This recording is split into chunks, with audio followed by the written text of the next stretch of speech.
Hello, how's everybody doing? Welcome to the marriage Q&A. We're going to try to get through this without getting into a fight.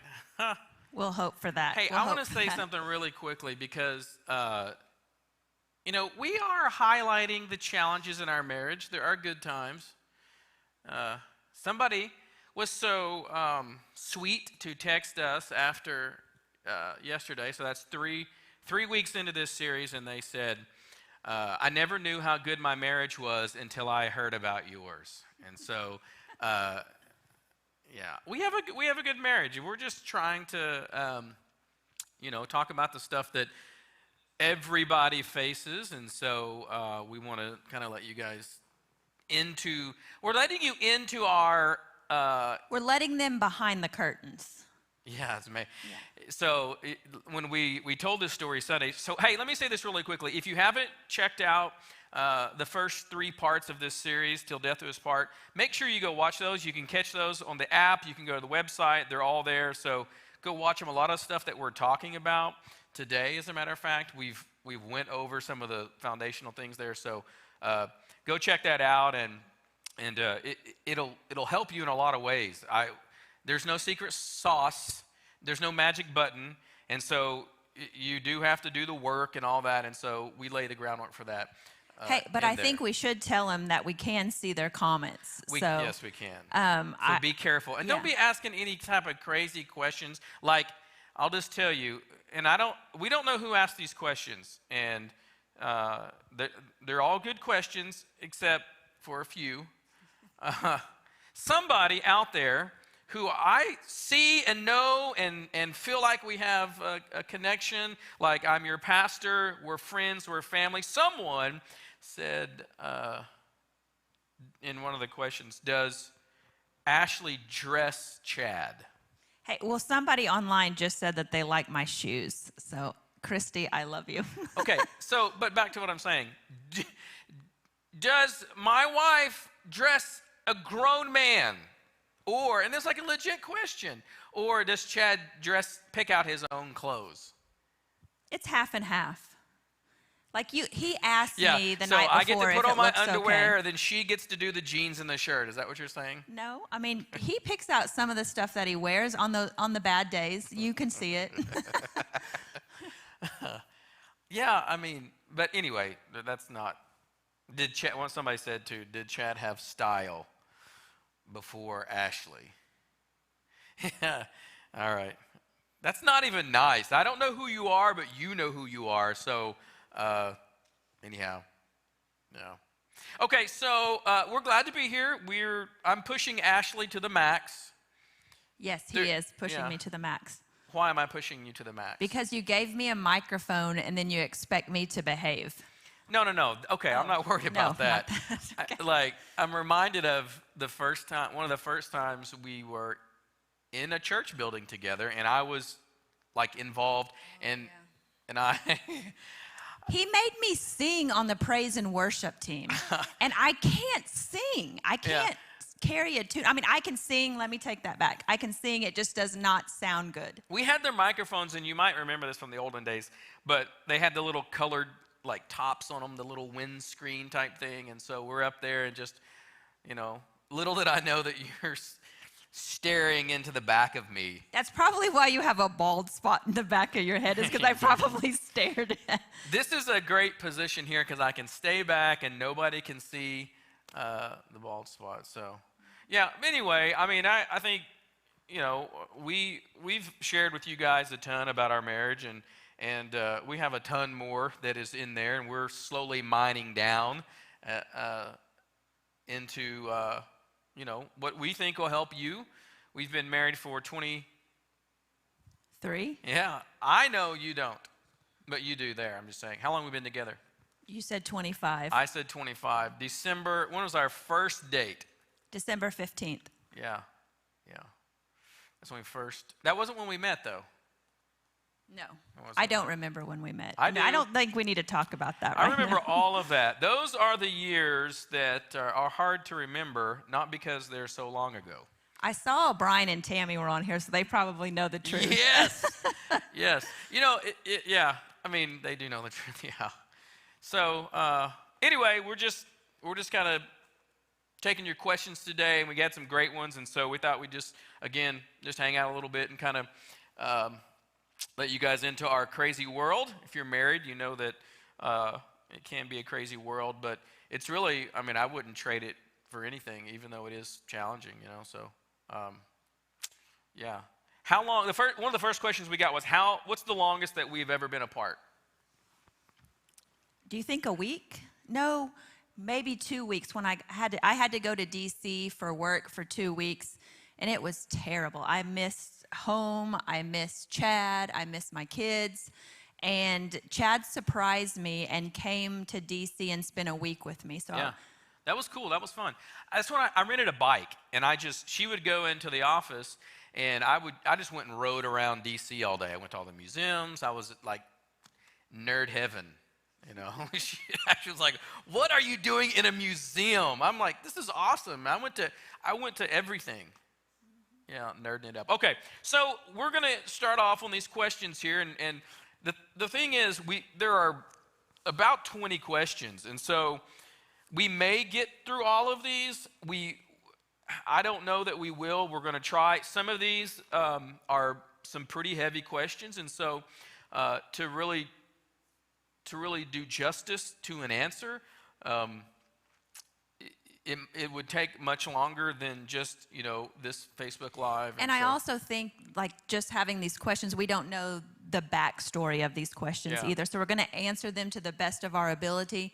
But if we miss it, you can always catch us, and we can talk about these questions if you would like. Yeah. But we're going to answer it from how we took the questions. Yeah. I mean, I think the key thing is a lot of these are dependent upon the condition of your marriage just starting out. I mean, we don't know.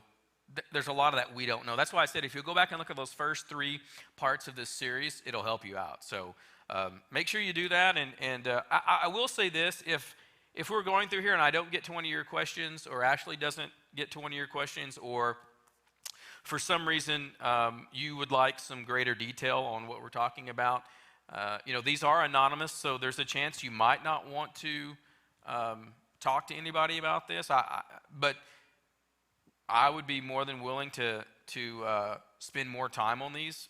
You know, if you wanted to meet with me or with Ashley, with both of us, whatever the case might be. Definitely. You should not be embarrassed about any of these questions, because a lot of these, like, we related to. Yeah. Like, we could relate to. So if you don't know already, we are not perfect. We never claim to be perfect. So I can't really think of 2 better people that you could come to that could relate to what you have to say. Yeah. I was telling somebody yesterday, we were talking about something, and they were kind of embarrassed about what they were going through, and I said, I promise you can't hold a candle to me. I promise. And that's the truth. And so, like, we don't come out. I was telling somebody the other day, I'm not a professional, you know, I'm not a professional counselor. Ashley has she could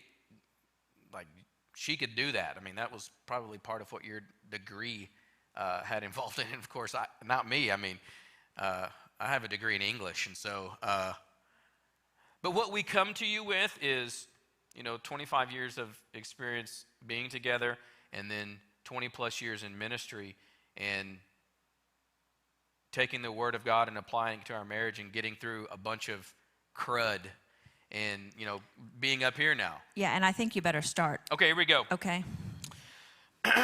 Yeah, that just reminded me of the question of the person who said, I bet Chad is the talker and he overtalks you. Well, you were talking a lot, okay, so go to number 1. All right, here we go.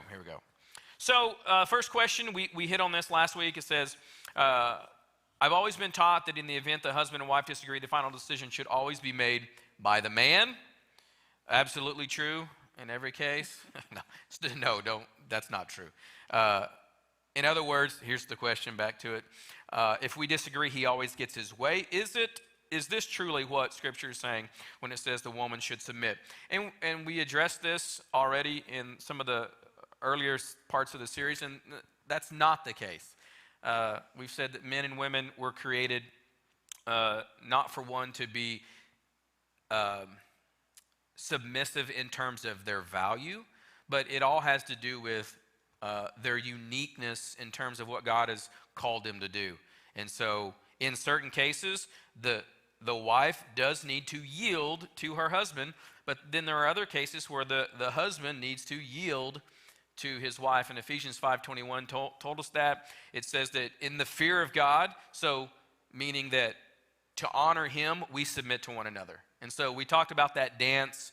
You can go back and check those messages out. We go into great detail on that. But, we talked about money, and we said, Ashley mentioned that I yield to her. She handles our finances. We actually now work a lot more together than we ever did. Yeah, we do. That was because I've grown a great deal. Yes, we'll get to that story later. Here we go.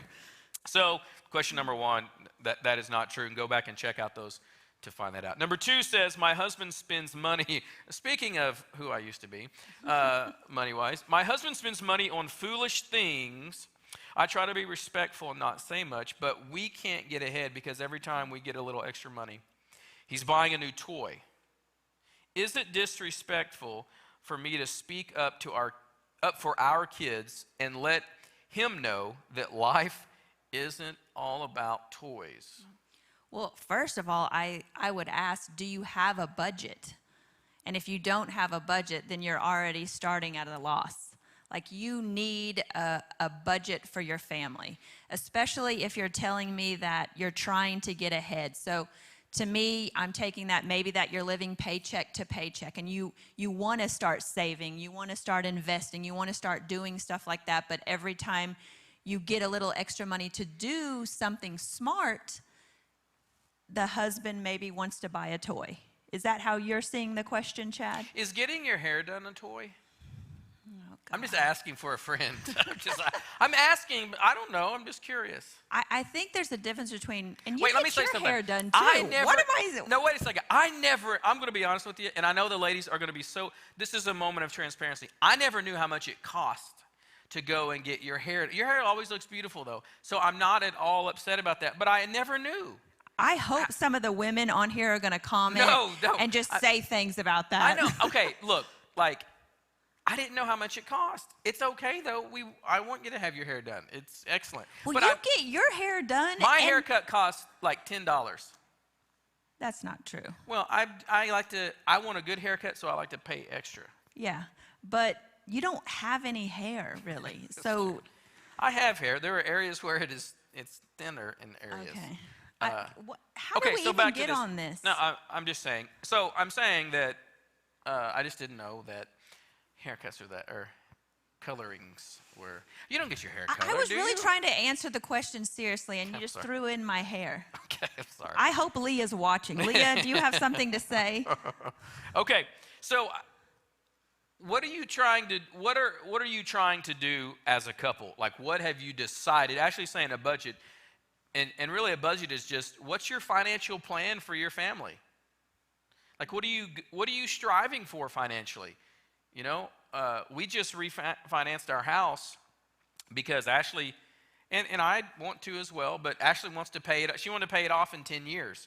And so, which is fine, and we could do that. And so we were going to do that. But I thought, let's rethink that.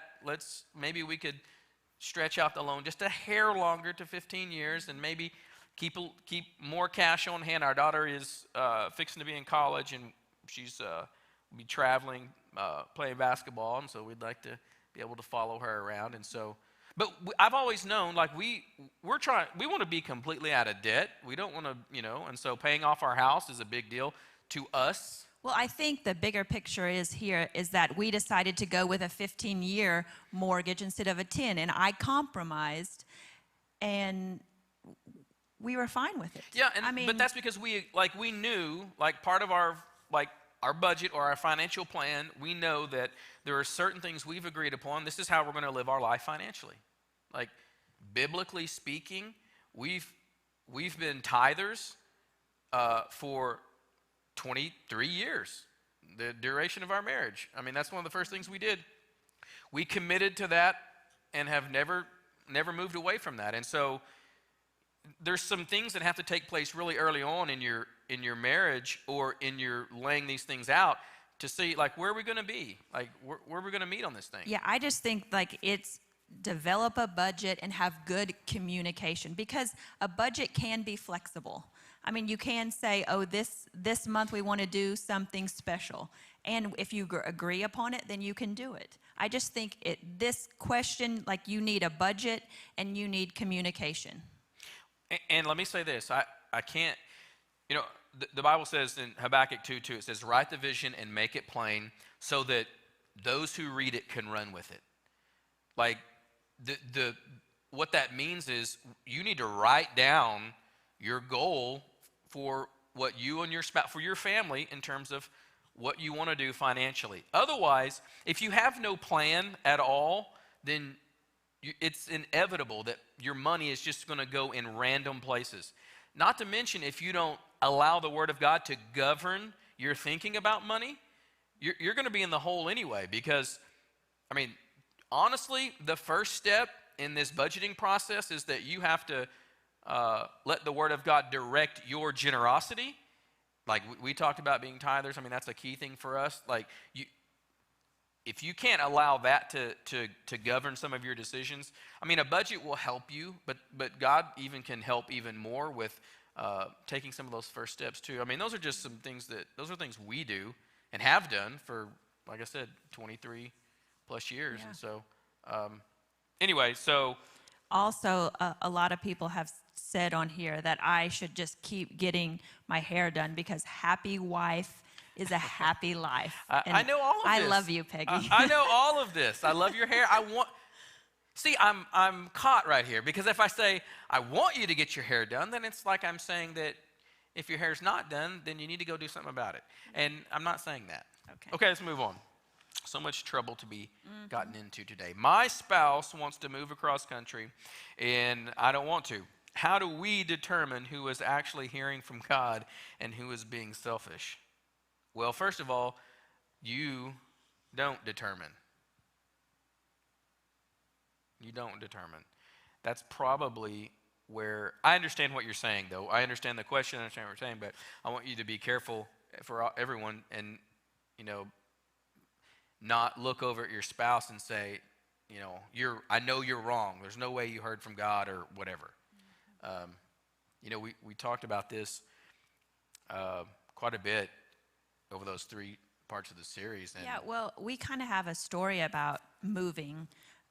Chad has always wanted to be a pastor. That's something that God laid on his heart years and years ago, and I think it might have even been before I met you, that you thought that you might be a pastor.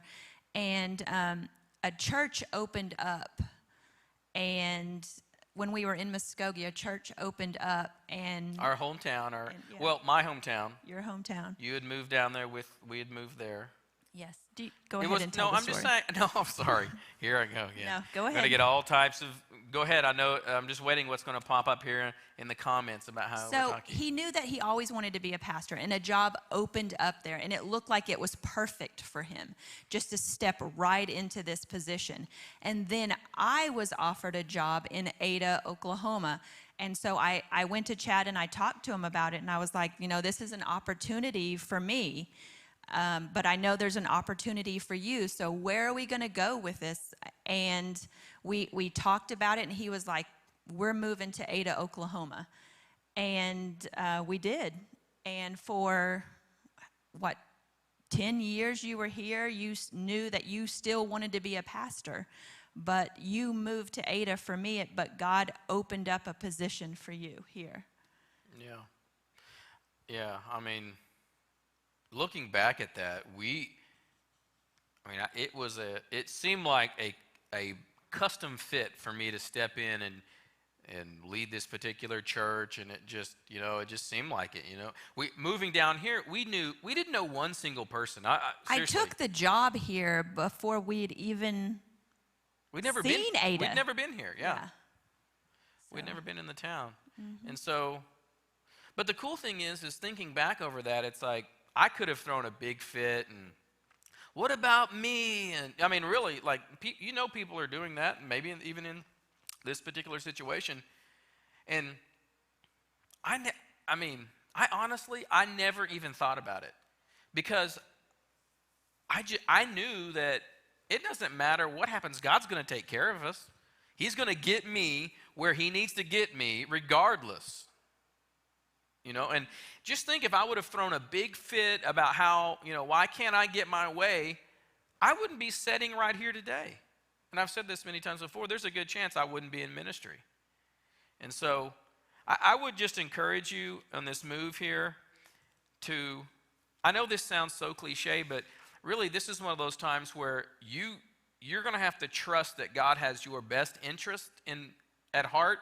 And even if you submit to your husband's will in this, God can create something out of nothing with no problem at all. And so be careful not to try to make your own way, because all through Scripture we see that when people try to rush ahead of God, they mess things up really bad. So just be patient, and God knows what's up ahead for you. And there's a lot of great comments. Like, I'm hoping all of our people who are watching online are looking at some of the comments. Like, people are saying, like, we wouldn't spend over $50 before talking to each other when they were first married. So there's a lot of good stuff in the comments as well. Yeah. And a lot of that stuff is just immaturity. And honestly, it's just when your relationship with God is strong, you know he's going to take care of you. I mean, it doesn't matter what happens. He's going to be there through it all. And so I think that's key in all of this. So, okay, moving right along. The fourth question on here says, I feel like discipline is a biblical part of parenting. My spouse babies the children and protects them from discipline for fear of them growing up feeling abused. How do we compromise on this? Well, raising a teenage daughter, I think that you need to have a semi-plan before the turmoil starts. They need to be loved and held. They do need to be loved and held. Especially, they're women. That's my little girl. I know. I always tell Chad, we can visit Kennedy in two places when she's older. We could visit her in prison, or we can visit her with her family. Yeah. And so I want to raise a child that you're going to get to visit them with their family. Yeah. So there's got to be a balance there. But I would say you need a little bit of a plan of action before the turmoil begins, because kids are smart. And they know, I need to ask Daddy for this, and I need to ask Mommy for this. When do they ask Dad at our house? Hey, they ask Dad after 10:30 when he's in bed, and the answer's, So Kennedy knows, if I really want to do something, I'm going to ask Dad about 10:30 when he's in bed. But let me tell you, Mom's awake, and I remember everything. But there's times that they'll play you against each other. Like I have had times where Kennedy would come and ask me for things, and I would say no, and she would go to ask her dad, and her dad would say yes. So, of course, she's going to go with the yes over the no. But kids are smart, so you need to have a plan of action before the turmoil starts. Yeah, so, I'm kind of poking fun of how I treat Kennedy, but, if you're parenting, so if you're a mom out there and you're raising a daughter, what men don't understand about what you have to do is, as a woman, what it's going to take for her to deal with the world. I don't know that. I have no clue what it takes to be a woman in this world.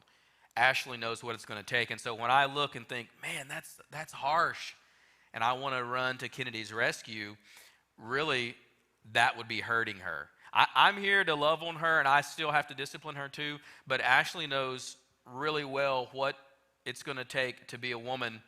And so a lot of the things that they do and their interactions are based off of that information. But I think we balance each other too, because sometimes I think I am too hard on her, and I hope she's not watching. But sometimes I think I am too hard on her, and so we talk about it and we balance it out. Yeah. You know what I mean? Yeah. Like we'll work together. But you do need to know beforehand, because in the heat of the moment, like anytime you're disciplining your kids and you say something, and then like in the heat of the moment you say it, and then you realize later, oh man, I shouldn't have said that, and then you back off of what you said, like that diminishes the authority of your voice in their eyes, And so you don't ever want to discipline out of anger. That's not what you want to do.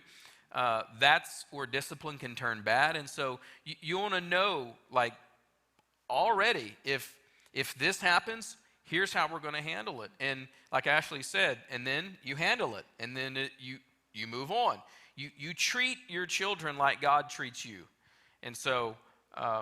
and this just came flashing into my mind, but one of the things that I like about Chad so much is, like, if he's having a bad day and he's stressed and he went overboard with Kennedy or with Caleb, like, he always apologizes to them.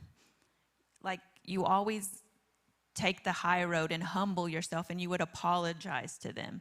And I love that about you, because you didn't take yourself too seriously, like, I'm the parent and I can't say that I was wrong. Yeah.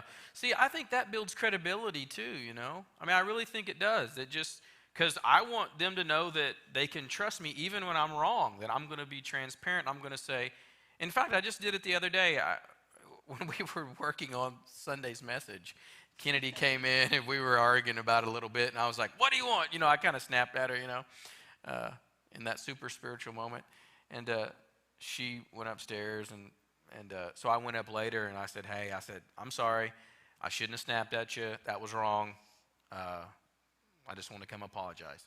And so, like, here's what's important for me as a parent. I want my kids to want to come home.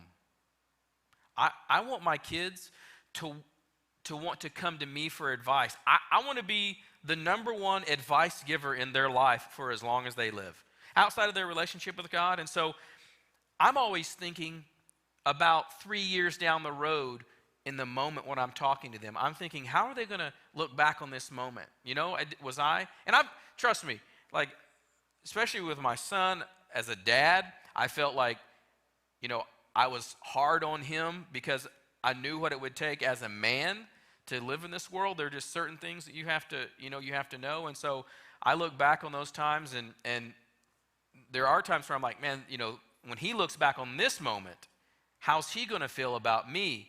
Will he be comfortable to come and talk to me and all that stuff? And so as a parent, you have to think like that, I feel like. It doesn't mean you baby the kids. That's not at all what we're saying, because our kids get in trouble. I mean, when our kids were growing up, our kids got a spanking. Our kids got grounded. They got stuff taken away. I remember one time. Well, I think Kennedy would rather have a spanking now. Just like, give me the spanking, but don't take my phone. Don't take my phone, yeah. Do you remember the time that we were was that TJ Maxx, and Kennedy, we bought her this little doll? It was at Toys R Us, wasn't it? No, I think it was TJ Maxx. Caleb bit the lady at Toys R Us. You remember okay. that? Yeah. So, we are good parents, let me just tell you. But anyway, so we're walking out wherever it was, and Kennedy had bought we got her this toy. But she was being terrible. I don't even know how old she was. And so I said, if you don't cut it out, I'm taking it back. And we're halfway through the parking lot. You know, she just had halfway to go. And she just did something. I said, that's it. Whoosh, snagged it up, went back inside, took it. Of course, she's laying, like, you know, going crazy and stuff. Our kids have done that was hard for, like, me to take too. Like, oh God, I really wanted her to have the toy. Yeah. But I knew what was best for her too. So a couple scriptures that, as I was looking at this, I wanted to go over. Proverbs 3 says that for whom the Lord loves, he disciplines, just as a father disciplines the son in whom he delights. So I want you to catch this. Listen to this, moms and dads who have young kids or older kids, and I want you to think about how you perceive the word discipline. So that word discipline in the Hebrew means to show what is right. It means to award something judiciously. It's like you're the judge in a sense, and you lower the gavel, and either they're guilty or innocent, right? And then the consequence of that, you make sure they get it. Now watch this though. Discipline is not just punishment. I think we think that discipline is a two-sided coin. On one side, there's praise, and on the other side, there's correction. Discipline is training. Think about it. It's like a coach. discipline means to train. It doesn't mean just to punish. And so you praise your kids when they do something really good, and then you also correct them and move them in the right direction when they do something that, here's the thing, that will be detrimental to them in their future. That's the key thing. And so just think about discipline like that. I think that would be an important thing. And what you're trying to do is teach kids that decisions have consequences. Yeah, and it's kind of hard to tell where this question's coming from too, because maybe one of the parents was abused as a child. Yeah. You know what I mean? So they're scared about discipline. You know what I mean? Like, that's a scary word to them. So you kind of have to think of it that way too. Like, these people have a background here, yeah, or have a past, and where are they coming from too? All true. I mean, and in those cases, you know, we go back to what we talked about for the past 3 weeks. Sometimes you have to heal even in and of yourself to really, you know, be in a relationship, and even to parent at times. You got to be really on kind of watching for that. So I like to say this. Last thing on this, a spanking hurts far less than the consequences of bad decisions that life will bring. I'm telling you. Life is not fair. Life, I'm telling you, you don't want to be corrected by life. Your kids would much rather like to be, you know, whatever your punishment is. And really what you're doing is you're showing them that bad decisions have negative consequences. The sting of a swat goes away, but there are some things in life, some decisions that have lasting consequences. And really we're just trying to keep our kids from doing that and teach them that process. So, okay, next question. I want children really bad, but my spouse doesn't. Who gets to decide if children are right? This falls under that category of, you know, the decision-making process. And just a couple things on this. You know, I can't tell you. I can't answer that question, who gets to decide, because, you know, you both need to be hearing from God on that and spending time. I mean, like, what if... Well, there needs to be communication here in the relationship too, like a truthful discussion about why he or she doesn't want children. Yeah, or why one does. Just really opening up there. I think probably all these questions can be dealt with the answer of, like, how do you communicate with your spouse? Do you talk about things, or do you just kind of, life just comes at you and you just hop over the next log that comes rolling down the hill? Yeah, and I think communication needs to be not in the heat of the moment. Right. It needs to be just like, hey, let's go out to dinner when we're both getting along, and maybe you can have an agenda of what you're going to talk about. I don't know. I don't know how that looks like, or what that looks like, but it needs to happen in a calm moment, not when there's turmoil and fighting. That's not when true communication happens. And what about are you ready for kids?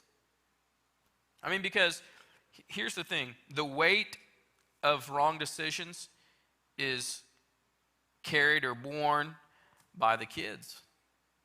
I'm just going to tell you right now, having kids, this sounds really kind of snooty for people who have kids, but it's a huge responsibility, because like the way we interact has an impact on our kids. And if we were to get a divorce, I mean, that hurts kids. Well, I think we can speak to that because we are both children from divorce. I mean, yeah, absolutely. And it's no like, oh, you know, oops, we don't want to be married anymore. I mean, that's convenient for you, but guess who has to live the rest of their life seeing their parents split up and feeling like their world's been wrecked? Yeah, or even just the children not being able to be together. Like, I can think about my brother. My parents split up when I was 2 years old, and when the parents, my mom and dad, would switch kids, like I would go with my dad and my brother would go with my mom. So what did that do to my relationship with my brother? You know, now that relationship is healed and I get to communicate with him and I get to love on him. But man, I missed out on a lot because of my parents' choices. I know that sounds harsh, but I think I think people need to know that. Like, if, I mean, your decisions have consequences, and when kids are involved, I mean, they absorb that. They absorb that. They do. It just is the truth. Okay. So I would say this, have you guys taken some time to sit down and pray about it? Like, literally sit down and reach over and say, okay, we're going to pray about this. And I know sometimes that's awkward. Yeah, I mean, especially if you don't do it very often, but sit down and just pray and say, all right, Lord, I want to know if we want to know when is the right time. Is it right for us? And you're going to get an answer. It might not be right then, it might not be in a month, but you're going to get an answer. If you'll go to God on this thing, both of you, like Ashley said, communicating about it, you'll get an answer. God will confirm. He can move on both of your hearts. There's a lot of great comments too about Sonny said having kids will magnify any problems that you already have in your marriage. And I think that's really good. Yep, I totally agree. All very good. Okay, next question. My husband is constantly trying to make me more like him. I'm going to tell you, I thought Ashley turned this question in. I'm going to be honest with you. It sounds It's not me. So it says, my husband's constantly trying to make me more like him. He's constantly nagging me because he thinks I'm too loud or too honest. That could be me, but this question really was not from me. How do I learn from him and still remain true to who God created me to be? You don't learn from him. Well, who do you learn from, Chad? I just want to really, you don't learn from him. And if you're trying to change your spouse and somehow you're God's gift to spouses now I'm not saying this person feels that way, but I'm saying there are a lot of people who do, I've got it all together, wish you could be like me. And you don't have it all together. And you're not the standard in marriage for behavior. You've got your own stuff to deal with. You get to dealing with that. Let God work on you. Your spouse, get in their relationship with God. Let it flower in them and manifest in them. And then that's where change happens. Yeah, well, God also gave people personalities, different personalities. So when this husband is saying that the wife is loud or too honest, what is the husband's definition of loud or too honest? Do you know what I mean, maybe Mike? She's constantly making fun of his bald spot. And he's feeling like that's too honest. But I'm being serious. No, you're right. We have been looking into Enneagrams just a little bit and just knowing how people relate, how people communicate. We're all different, and God did that on purpose for a purpose. Do you not agree? No, yeah, I totally agree. She's an 8, by the way, just so you know. And he's a 7. I'm a 7. But we're making it. We make it happen. Anyway, that's for the Enneagram people out there. Yeah. So, but yeah, I mean, man, don't be trying to change your spouse, okay, number one. And to the wife on here. But I do like how the wife said, how do I learn? Because I agree. That does show maturity, that she wants to learn. Yes. She just doesn't need to learn from him. She needs to learn from God. And he needs to learn from God too, because God created her the way that she is. Right. And I know maybe she might need to tone it down some. I don't know. I don't know this person or who wrote this question, but she was created like this for a purpose. Yeah. She has something to say. Yeah. And yeah, I totally agree. You're right. I mean, it's that's if you can the first thing we have to accept is that we have been created by God as different people, close to being opposite one another. So there's going to be friction, but trying to change your spouse to be like you is really going against God, because he made her different or made me different. So, okay. Next question. My husband puts the kids before me. He won't even go on a date night because he doesn't want the kids to feel left out, or a date night alone because he doesn't want the kids to feel left out. Anytime we have a chance for a date night, he convinces me to make it into a family night instead. How can I convince him that we need to connect together sometimes without our kids? I mean, I think it's great that you want to have the kids there, but I think that you also need to have just one-on-one time with your spouse. Yeah, I mean, you have to. There's got to be a time for the kids to do family things and enjoy family trips, but there needs to be a time with just you and your spouse. Yeah. And again, we don't know the details of this situation. And so, again, just to reiterate, we don't know the details of any of these situations, but we're just trying to say, based on how this comes across, there are some things we can address. And this is one of those where, you know, I like to say it like this. Now, I'm going to say some words here that are going to sound, you might recoil at, but it's really the only way to describe this. If you don't love God more than you love your spouse, you can't love your spouse to the best of your ability. So what I need as a husband to love her is a function of my love for God. Because I get from him what I need to love her. If I don't love her more than I love my kids, which I know is a strange way to, you know, you're trying to quantify love. I mean, I know it's challenging here, but you understand if she's not first before the kids suffer. They don't get what they need. If our relationship isn't strong, then our kids, they miss out. Mm-hmm. Now, I know we're saying, well, what about a single parent? I'm saying in an ideal world, the husband and the wife were created to function together in the home to raise the children. Well, if you want to bring in single parents here, they need time without the kids just for themselves as well. Yeah, that's true. So, and it still works. Their relationship with God yes. still has to be first. Yeah, I just think that we need that. You have to have it. That's the hierarchy of focus. If you start with this vertical relationship with God first, all of your horizontal relationships will benefit from it. It will. It's just the way it has to be. But we're not saying don't do stuff with your kids, because no, absolutely not at all. You need to do stuff with your kids. Not at all. Jesus said, when they asked him, the disciples asked him, hey, what's the most important thing, the most important commandment? Jesus said, love the Lord your God with all your heart, all your soul, and all your mind. This is the first and greatest commandment. He's saying, love me first, and with the first of all your effort, is what he's saying.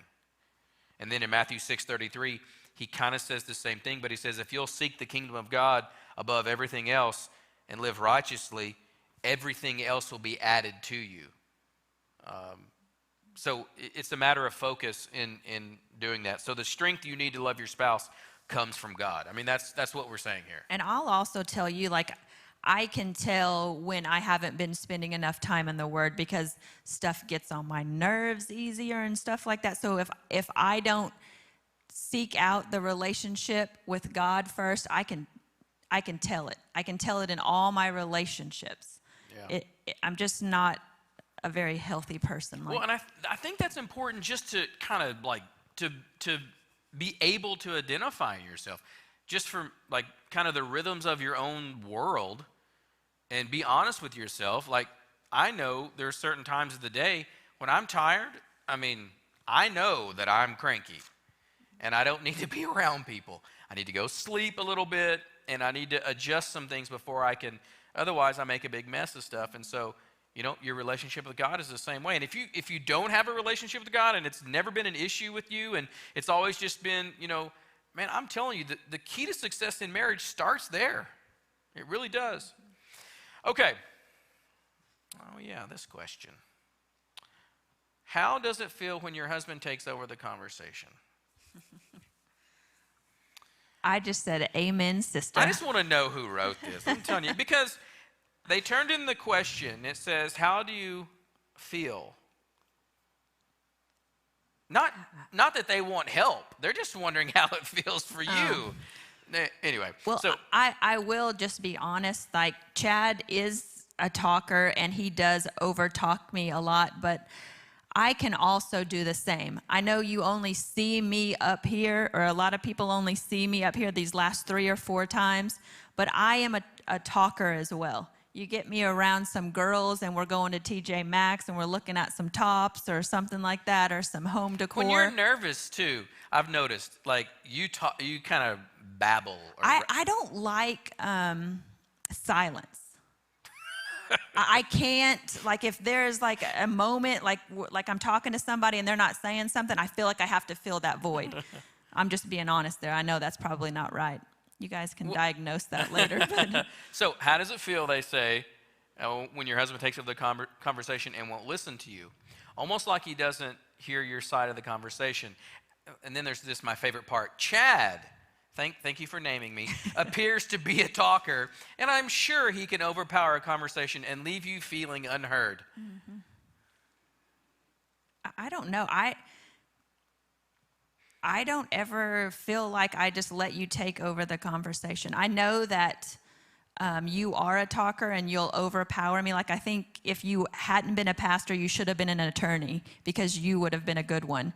Because sometimes we can get into arguments and he can prolong it so much that I totally forget what we even were fighting about. So I'm just like, it must be me. Can I just go get something to eat? I'm telling you, that is not my intention at all. Really, it's not. I do over talk. I get passionate about what I'm saying, and it gets away from me. So, and watching some of these messages over the past few weeks, not so much last week, but that second week, I definitely was like, even today, you're saying something, and I get this thought. I'm like, I'm just wanting to contribute, but. Yeah. So I mean, yeah, you overtalk me some, but I'm not gonna just let you not listen. But that's not right though. Like, for me, doing that is not right. I want everybody to, like, we're kind of joking about it, but communication is the key in marriage. I'm telling you, it is so vital, and you have to be able to be.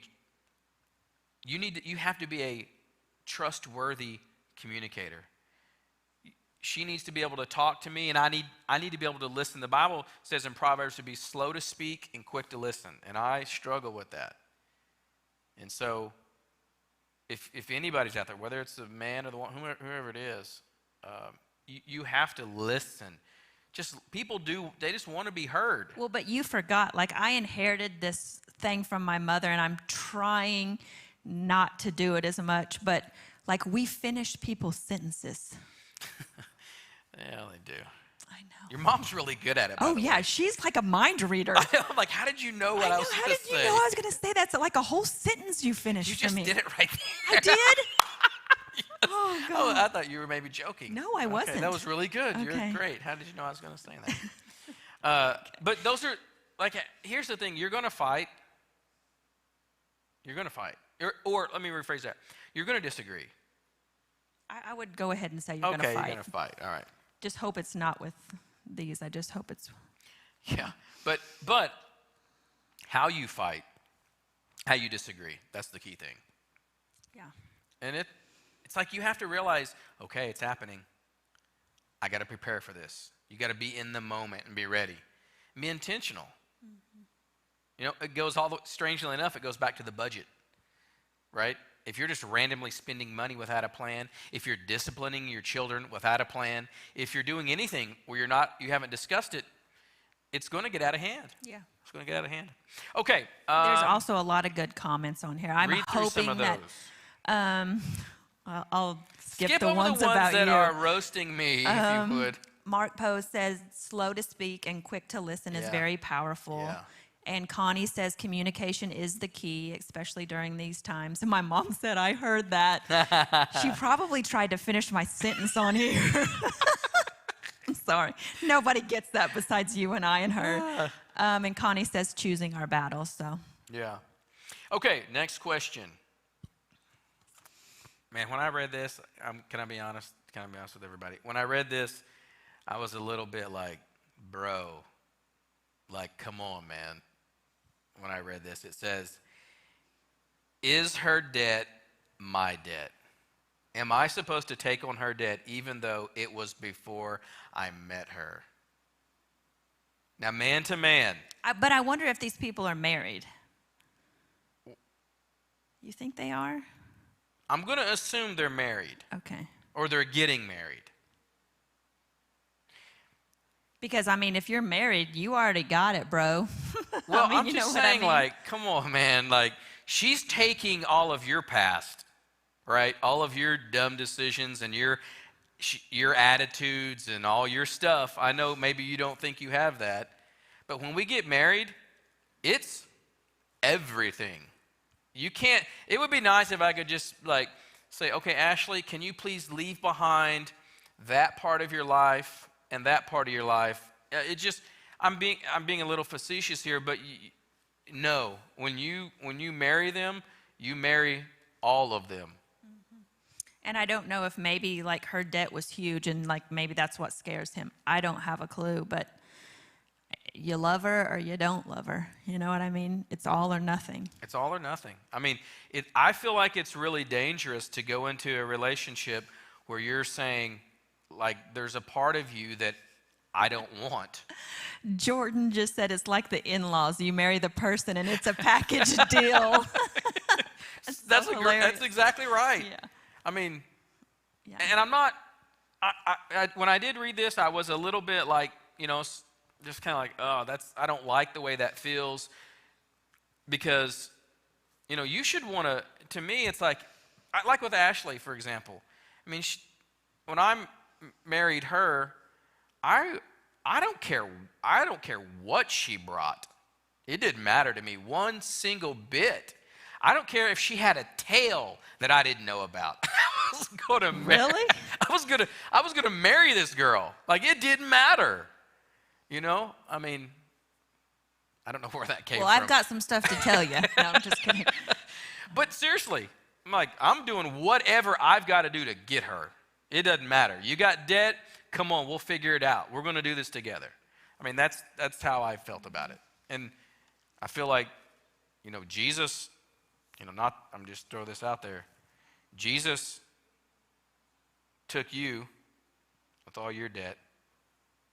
That's true. While I think we can move on to okay, the other one on that better one. Move on. Okay. My spouse is always, in all caps, on the phone or internet or texting. Maybe they work for a company where they have to do this. Okay. They're physically present, but how can I get them to be emotionally and mentally present? Major thing. Happens probably in, I mean, you're on the phone all the time. I'm on the phone a lot. I'm on the phone. Mm-hmm. You're on the phone sometimes, and I'm like, get off the phone. And same here. Yeah. It's easy to get caught up in it. Yeah. Because I think like you can be on Facebook and like a little like 5-minute scroll can turn into an hour or an hour and a half and you don't even know where that time went. I'm being serious. No, you ain't gonna tell me, sister. I know all about it. Hey, Ash, and there's just nothing. And you don't want me to say what you do. I know. I noticed I had stepped off into something there that I was gonna come back out of. But we all do it. It's a new thing we have to deal with, and so we all do it. But listen.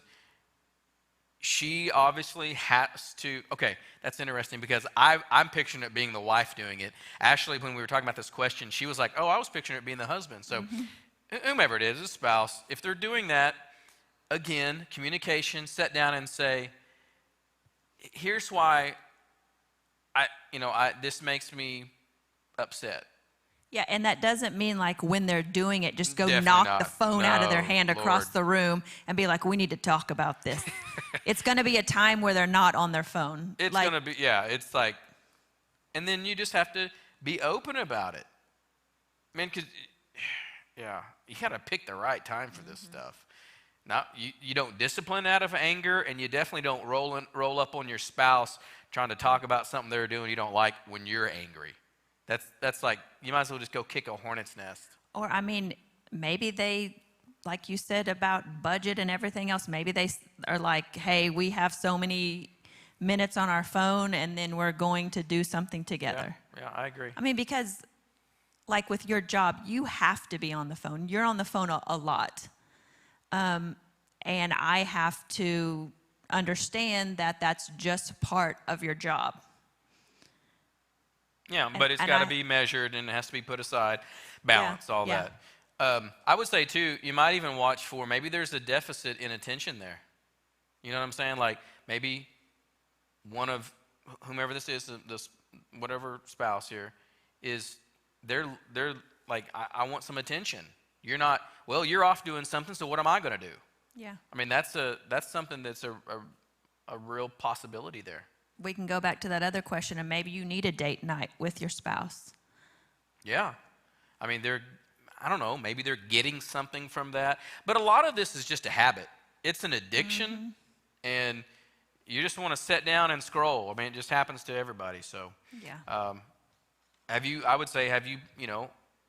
fulfilling their needs? Do you know what they are? Those are some good places to start.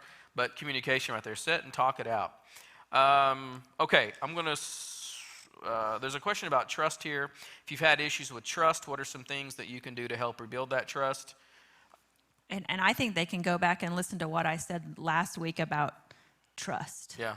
You know what I mean? Like, that's some baggage that you pick up in your past, and you have it there, and you're bringing it into all your future relationships, and you've got to start studying the Word of God and letting God just tear down some of those barriers or those walls around your heart so you can trust. Yeah. And it's not your spouse's responsibility to tear those walls down. You have to go and work with God of tearing all those walls down. Trust is like a bridge. It can be completely destroyed in a second, but it takes years to rebuild. And so don't think it's going to happen overnight. Well, because you can look at this question and the person who's asking it, do they have a past with, do they have issues with trust, or has the husband broken the trust? Like you don't know kind of where this question's coming from. Right. So a lot of times if there's been a breach of trust, then both people have to work. There's healing on both ends of that, and it takes time to do that, and both people have a responsibility there. This is one of those questions we really can't dive too deep into just because it would take so long. But if you'll go back and listen to those, you can get some good insight on that. Oh, Mark said Pastor Chad talked to me for 30 minutes yesterday. I appreciate the time I had with him. Yeah, good guy, man. I enjoyed that. Yeah. Okay, next question says, my wife has a problem with jealousy. If I even talk to another female, she freaks out. How can I make her understand that I am faithful to her and always will be? I think that goes back to the previous question that we just answered. Like, does the wife have something in her past? Like maybe another relationship that she was in where they weren't faithful to her, so now she's bringing that baggage into this relationship? Or did she meet her now husband maybe, and he was with somebody else? You know what I mean? So it's hard to answer this. Right. The condition of the relationship, we don't know. There's a ton about that we don't know. I will say this though. One time, Ashley came to me and she said, "Hey, I just don't like I don't feel comfortable with the way that woman is interacting with you." And I mean, just like that, done. I mean, I went out of my way to avoid this person. Yeah. I don't care about any other woman. Everything's dead to me except for her.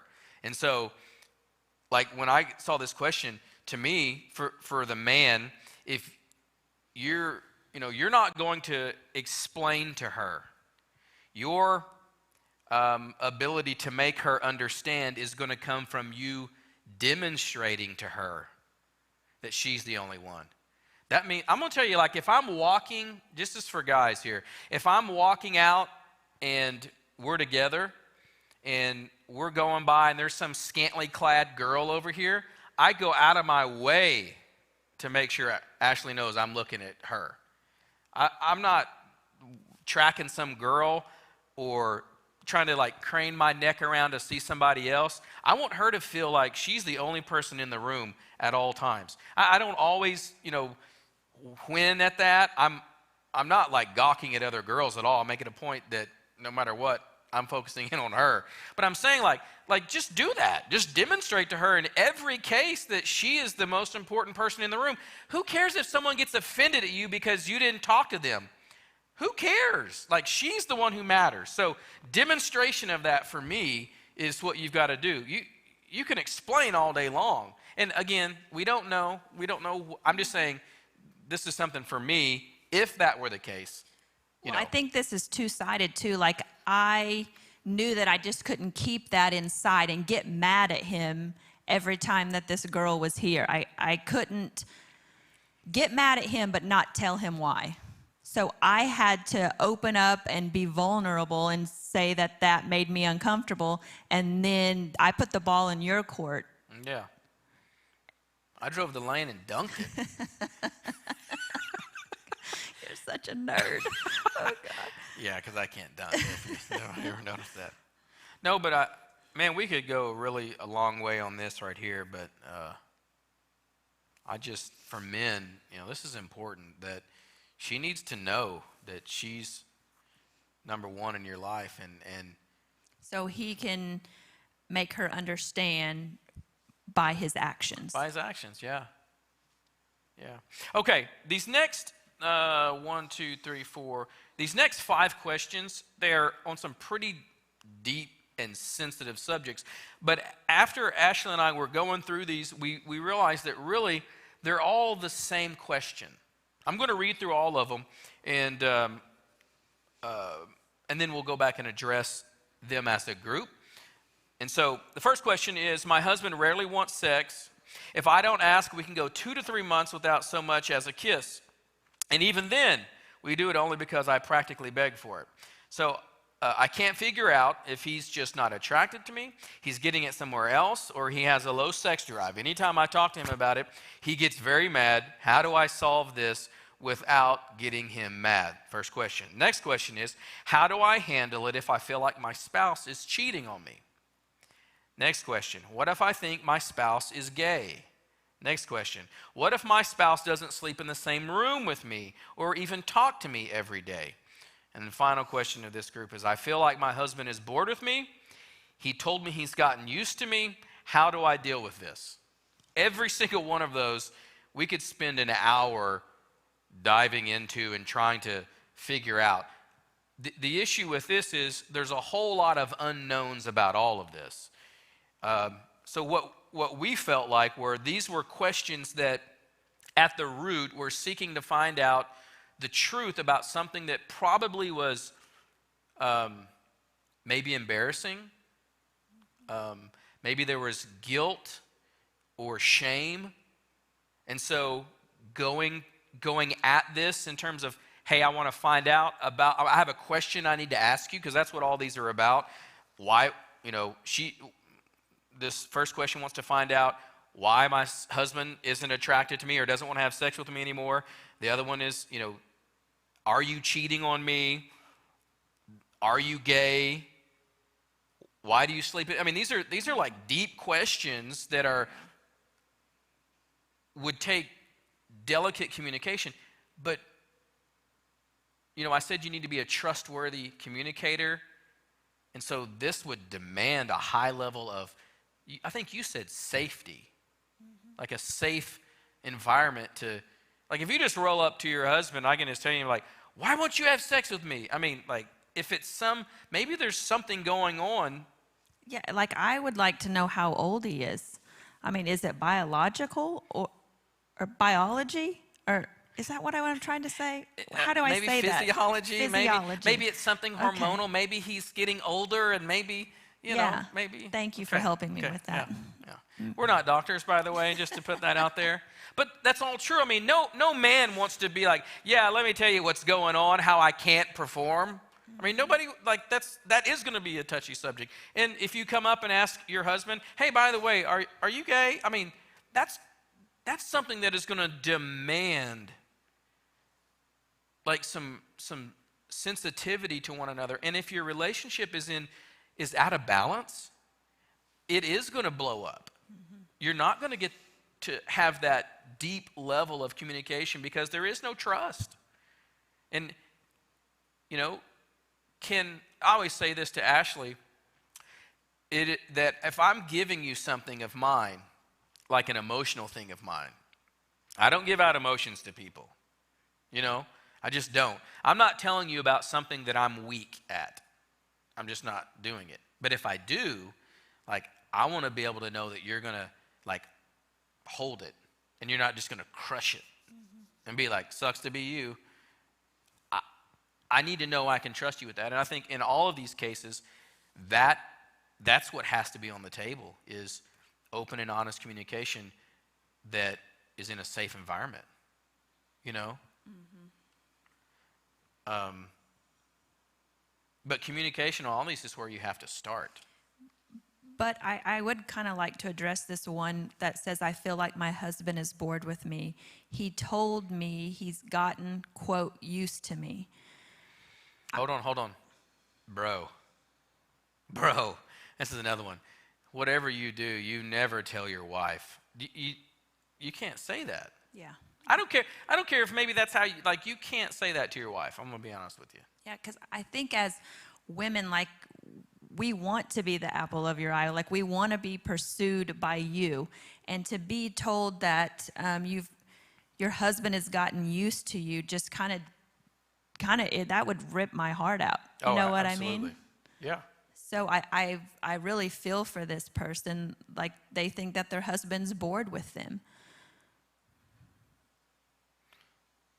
But moving forward on these questions, I think, one, you need to get before God and say, and I'm going to tell you what I pray. I'll say, Lord, will you prepare my heart and Ashley's heart so that we are open to one another to hear what the other one has to say. Give me the words to say when I ask this question. Give him or her the ears to hear and the heart to receive what I'm saying, so that it doesn't come across. I mean, I'm praying that prayer, and then I'm saying, Lord, set up a time and show me that time. Let me know when is the right time to speak and talk about this. Because I do believe in all of these cases, they need to be addressed. I don't think you can just go over it and say, I mean, I think you could, but your marriage is going to, it's going to be. Well, I think we would probably need an hour for each one of these questions. I totally agree. In depth. I totally agree. Again, I think on these questions, let me just say this. We're about to wrap up here. On these questions right here, I would say this. If you felt comfortable talking to Ashley or I in the future about any of this, we would be more than willing to sit down with you and just start having these conversations and walking through this. So, because it would take some time. There's just a lot of questions we would need to ask in that. But just, touching on it here, I think communication is so important. So important. And so. And I also think comparison is not your friend.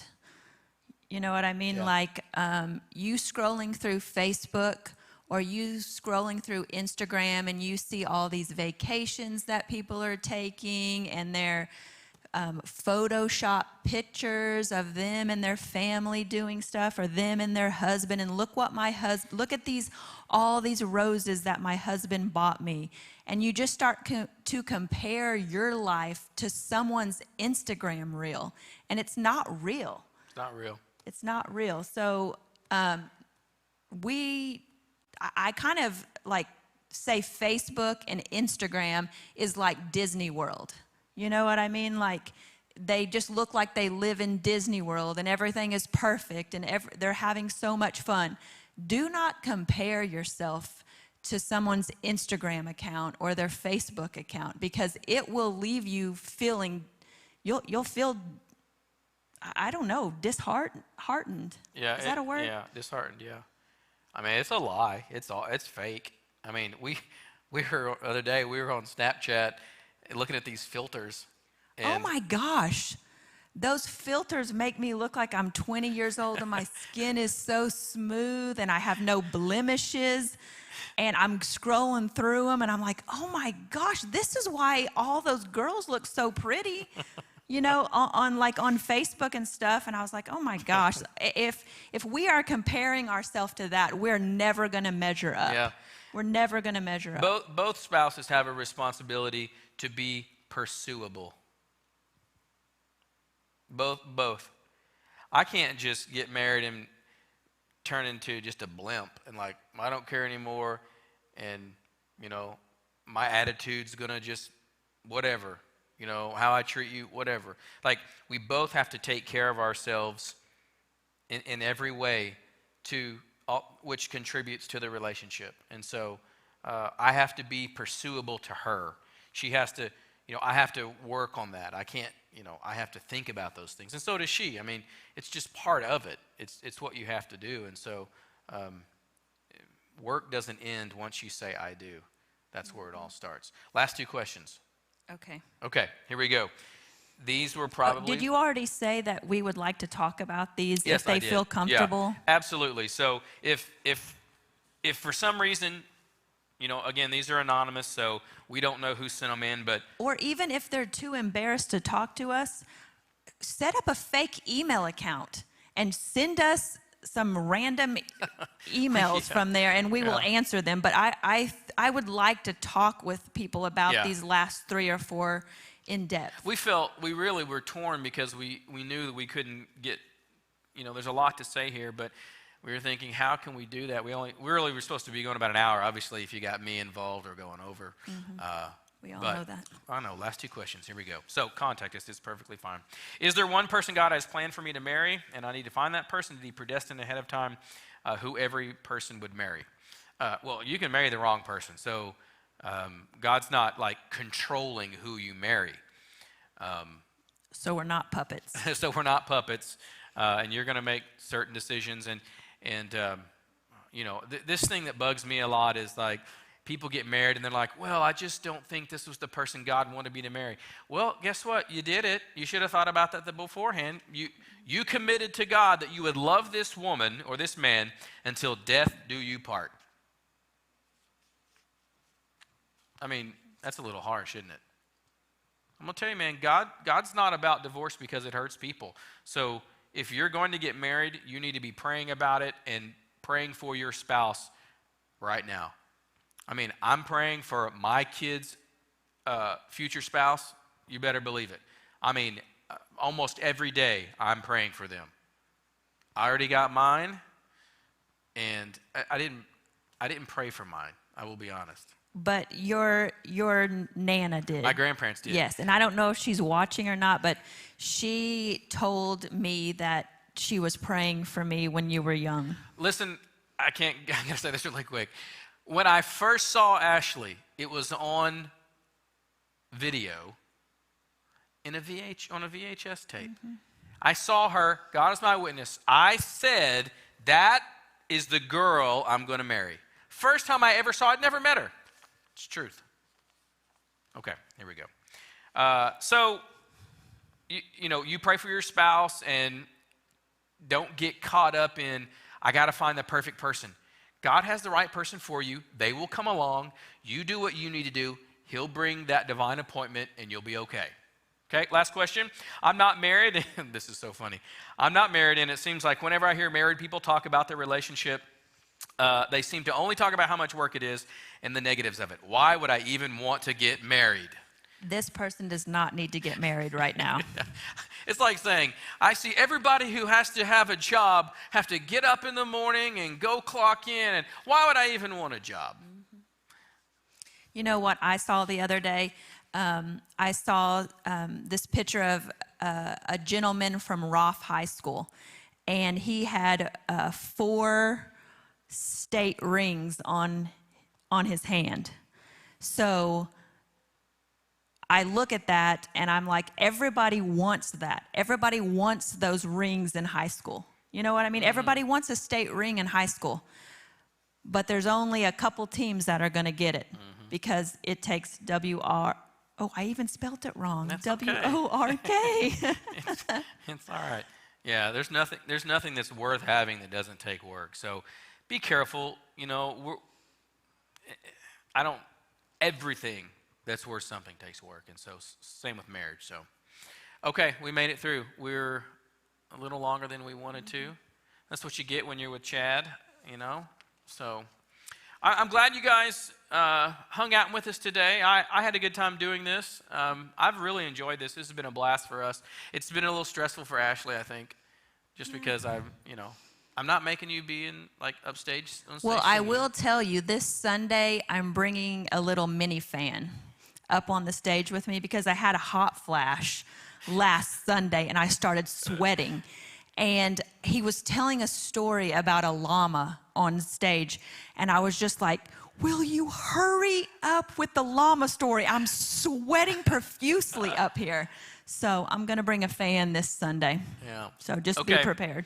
Well, make sure you guys are here for next Sunday and the duration of this series. Hold on. I want to remind everybody one more time that if you have anything to say about any of these questions or want us to dig deeper in these questions, please come find us. Email us, do whatever you feel comfortable with, but we want to talk with you further about these if you want to.